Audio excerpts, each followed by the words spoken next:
Ahoj, ahoj lidi, tady Vlajné. Jak jsem vám slíbil v tomto díle, tak si postavíme menší wheat farmu na obživu na další díly. Podíváme se na něco do podzemí a podíváme se po okolí. Takže jako první tady vidíte wheat farmu, kterou jsem si připravil mezi dílama, abyste nemuseli zbytečně čekat. Takže tady máme menší wheat farmu. Tady jsem si rovnou připravil na melouny a pumpkiny. A teď se půjdeme podívat trošku po okolí, najdeme nějaký ty zvířata, pozabíjíme a uvidíme, v jakém okolí se to nacházíme. Takže asi my se nacházíme v ledově hornatém povrchu. Tamhle vidím rovnou 2 skeletonky. Takže to je půjdeme zabít. No, já je půjdu zabít. Přece se jich nebojíme. I don't care. Wow, ale jsou tady 3.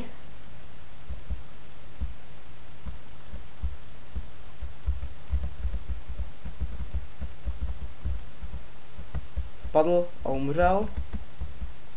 Štěstí máme plný healthbary, takže můžeme zabíjet. Pan Creeper. Pan Boomer. No, skákej si tam. Jau. Ber. Tamhle. To je hrozný, jak je vylepšili na ty 1.2 všechny. Jsou až moc chytrý. Nepadají do lávy, nemůžete je nalákat do lávy, to je hrozný. Už to není zas tak jednoduchý, no. Takže vidíte všude tady samé hory, hory a hory, samé kopce, samý zombíci. Tamhle dole bydlím, no. No tamhle sníh, zase sníh. Že ten zombík si mě nevšimne do té doby, dokud na mě nekouká, koukám. Takže asi jakoby v tom okolí, co tady jsme si tady procházíme, nic moc koukám není. A budeme se za chvilku kouknout rovnou do toho podzemí. Vám vysvětlím 3 způsoby nejefektivnějšího kopání. Teda podle mého, nevím jak vy ostatní. Mně se líbí zrovna tyhle 3. Takže ještě tady zabijeme pana Creepera, pana smutného. Tak.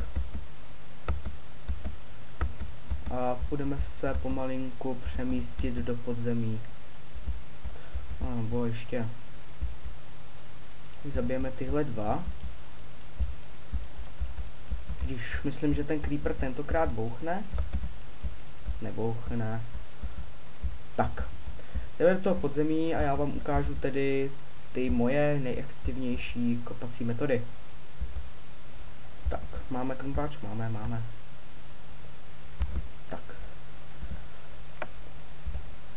Že jako první asi bude jenom, že budete kopat pořád rovně, nic jiného, pořád jenom rovně, třeba 10 000 bloků dopředu, jako to dělávám já.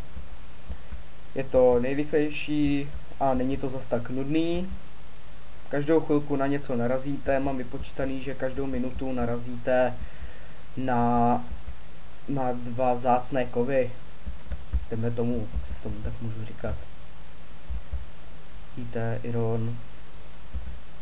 Takže hned vám vysvětlím druhou metodu. Tak.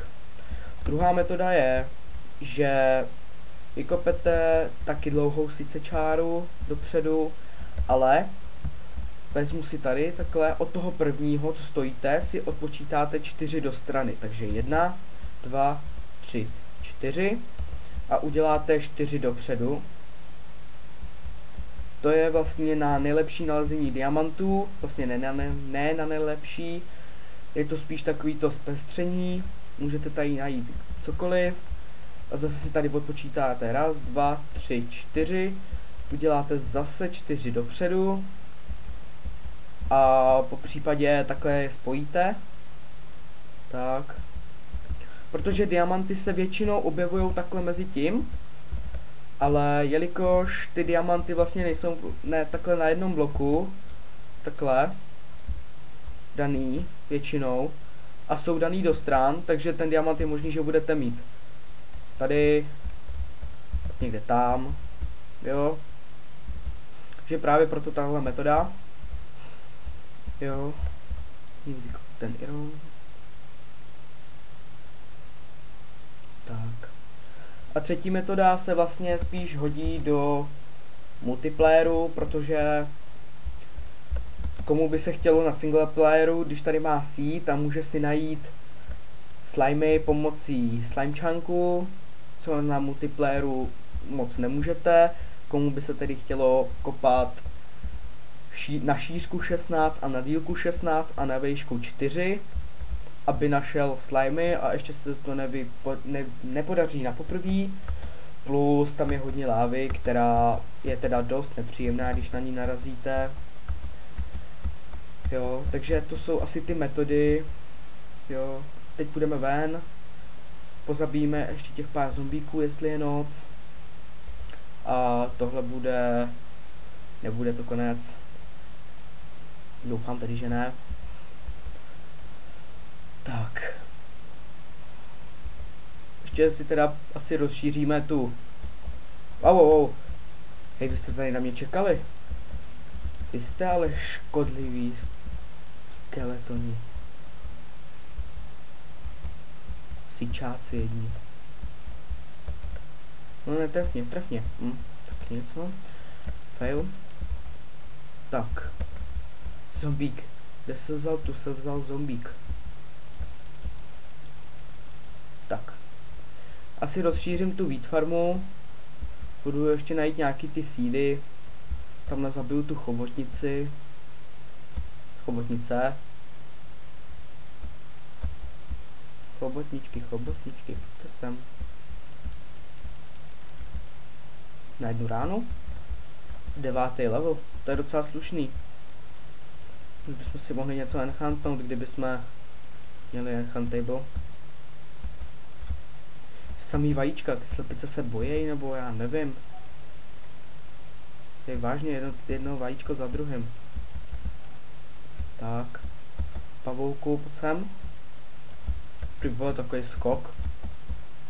Já mám rád skokany. Já tady ještě najdu nějaký ty seedy. A mezi tím se budu rvát tady s nějakýma těma šulínkama.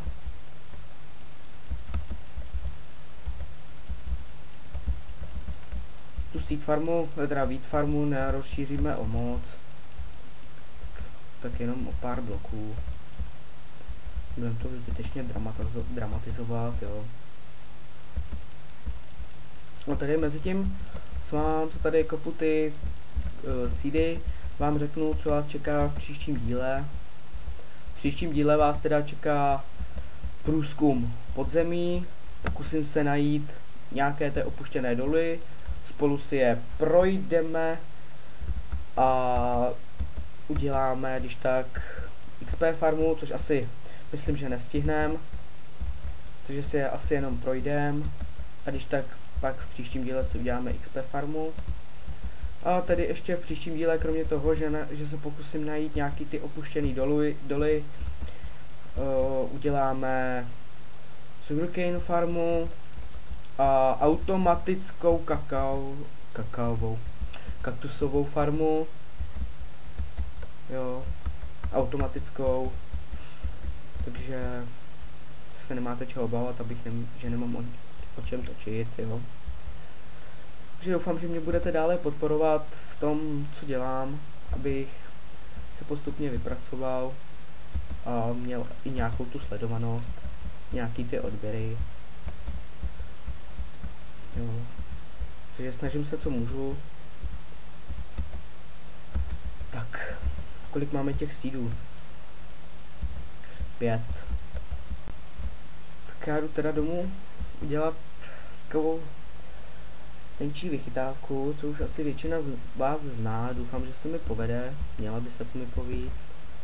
Tady teda zazdíme. Tady to zrušíme. Tady uděláme. Jej. Ještě jsem polovinu zahodil.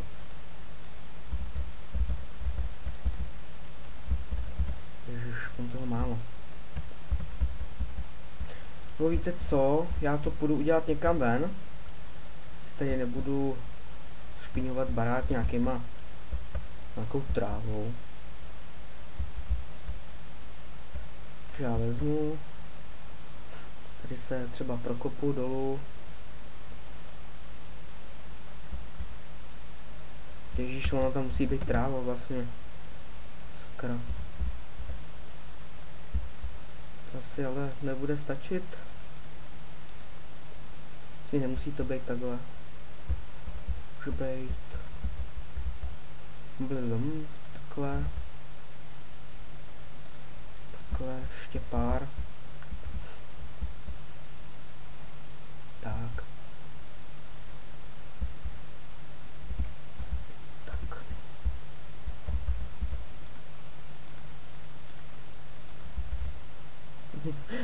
Tak to nám ještě vážně nebude stačit.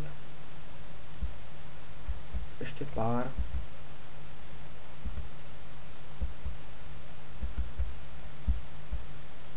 Tak. To by nám už mohlo stačit. No, tak hned fail.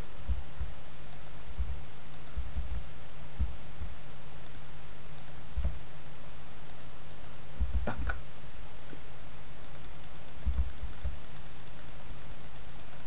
Tak. Vidíte, to už asi většina zná. Ježiš. Takovouhle spoušť jsem tady nechtěl. Nevadí. Takže to si tady necháme vždycky na později, kdyby náhodou jsme chtěli něco rozšířit. Vidíte, a okamžitě máme 35 seedů. Je krásný, takže tu farmu o něco rozšíříme. Já nechci natáčet moc dlouho, aby vás to i bavilo a aby to hlavně bavilo i mě. Jo. Takže to rozšíříme o nějakých 16, 17, 18 tweetů. Jo. Teď, když jsem se koukal, tak je to vlastně 9, tady mám všude. Takže by nám to mělo krásně. Ano, krásně by nám to mělo vystačit. Tak.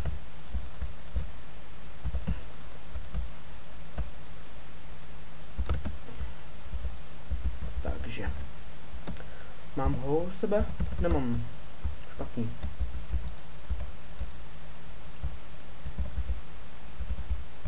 Tak.